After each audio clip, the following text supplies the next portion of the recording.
দৃষ্টিশক্তি হারানোর প্রায় ৬ মাস পার হলেও খবর নেয়নি কেউ। অনেকটা বিনা চিকিৎসায় ধুঁকছেন তিনি।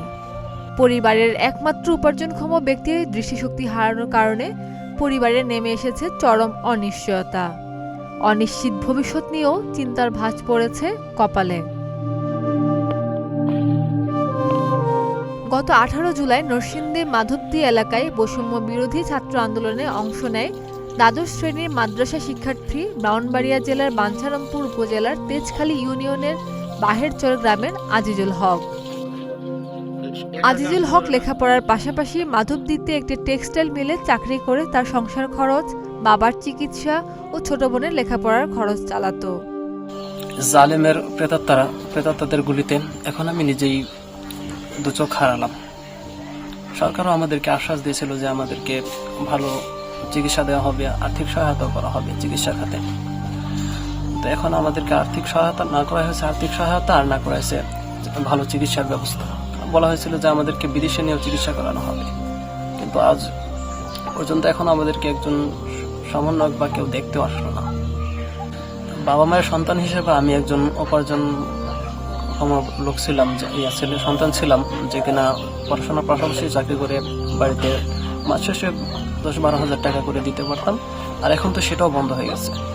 পরিবারের একমাত্র কর্মক্ষম সন্তানের দৃষ্টিশক্তি না থাকায় ভেঙে পড়েন আজিজুলের মা শুকতারা বেগম। সংসার ও সন্তানের ভবিষ্যৎ নিয়েও চিন্তিত এই মা। অন্তত যেন এক চোখ ফিরে পায় সরকারের কাছে, সে সহযোগিতা চান তিনি। আমি অনেক চাই আমার ছেলের একটা চোখ চাইলো যদি দিয়া যায় চিকিৎসা করে, আমি একটা চোখ দিয়ে আমার ছেলে বাঁচত চলাফেরা করতে পারবো না। আমরা তো পূজা হয়ে গেছে না, আমরা চলে আমরা চলতাই না, আমরা ছেলের দিয়ে কিভাবে চলে নাই কামাইল তারা পরিষদ দিয়ে আমরা চালাইতো। এখন তো কোনো এই ছেলে আমরা চালাইতো সংসার, বড় ছেলে মারা গেছে, এই ছেলে আমরা অনেক সব কিছু আছে, কম্পিউটার চালাইতো, অনেক কোনো কিছুরই হয় না। পরে সাহায্য চলুন না, কোনো সরকারের কোনো সাহায্য পাইছি না। সরকারে কইছে মানুষে পাইছে, আমরা কোনো পাইছি এরপর আমরা এই চিকিৎসা করতেছি, মানুষে দিচ্ছে, খাইতেছি, চিকিৎসা চালাইতেছি। মাথার মধ্যে কোনো উপরে ২০-২০টা গুলি আছে, গুলিটিও অনুবার করছে না।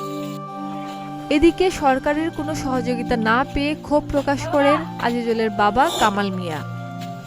বর্তমানে এই ছেলেটি আমার অবলম্বন ছিল, কিন্তু এখন বর্তমানে আমার এই ছেলে ঘরে অন্ধ হয়ে বসে আছে, কিন্তু মরা মানুষের মতো, কিন্তু অন্ধ কিছু দেখে না, মরা মানুষের মতো কোনো লোক আসে না তাকে দেখার মতো। এখন বর্তমানে আমরা খুব কষ্টে চলাফেরা করতেছি। মানে সরকার, আমরা ভাবছিলাম যে বাংলাদেশ সরকার যদি পাল্টে তাহলে কিছু আশা ছিলাম, এখন কারো কোনো সন্ধান পাইতেছি না, আমরা কোনো কারো সহযোগিতা পাইছি না। আমার ছেলের একটা চোখ যদি ভালো হইতো তারপর আমরা শান্তি পাইতাম। পরিবারের একমাত্র অবলম্বন দৃষ্টিশক্তি হারিয়ে ঘরে বসে আছে। এতে তার পরিবারের আর্থিক অসচ্ছলতা নেমে এসেছে। আর তাই আজিজুল হকের সুচিকিৎসার জন্য দেশবাসী ও সরকারের সহযোগিতা চান এলাকাবাসী। সে তো দেশের জন্য ওই 2টা চোখ হারাইছে, তার সরকারের সহযোগিতা দরকার। তারে বিদেশ পাঠাইলে তার একটা চোখ আল্লাহ ফেরত দিতে পারে, কিন্তু তারা তো অসহায়, তারা যে কোনো করবো এটা সম্ভব না। এরপরে আমরা যতটুকু চাই সরকারের সহযোগিতা করুক, আমরাও সহযোগিতা করব তাকে, যে আল্লাহ তারে ভালো লাগে। খাদিজা নিপা, প্রতিদিনের বাংলাদেশ।